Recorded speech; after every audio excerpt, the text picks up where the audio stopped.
all signs point to a coming real estate recovery. I think that what we see that has happened in the last 6 months in the bond market, I think that what we're seeing with public policy proposed changes that'll be coming with the change in presidents, a lot of times that would just bring stability.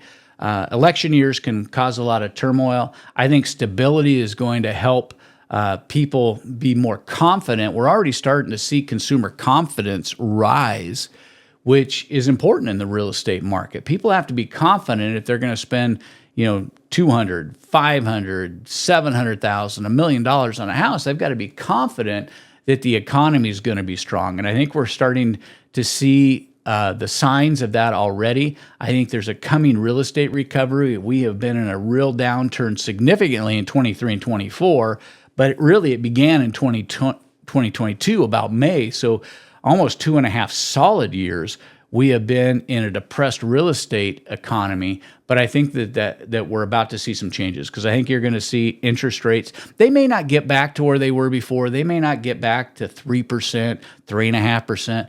But I think you're going to see 5% and maybe sub 5%, which is historically at the very bottom scale of rates. And I think it's low enough that it makes somebody who's got a 3 or 3.5% mortgage go, well, I'll sell my 3.5% mortgage house with a mortgage on it, my apartment complex with a 4.5% and go reinvest it at 6% or 5.5%.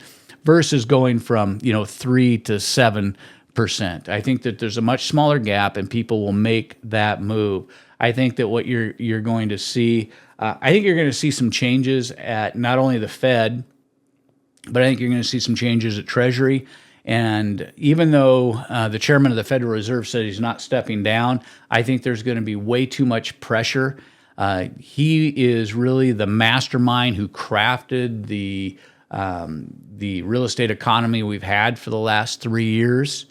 And he's the one that crafted the inflation along with the public policy that was being proposed. Now, I know there was some lingering effects from COVID. I get that. But almost on every turn, Jerome Powell has been on the wrong side of this. We've seen interest rates, up almost 2,000%. I mean, it's just incredibly insane. And now we're seeing cuts in the Fed rate when we don't have the economics to support it. So I think that you're going to see the incoming administration push really hard to get the Fed to resign, get somebody in there who believes in growth,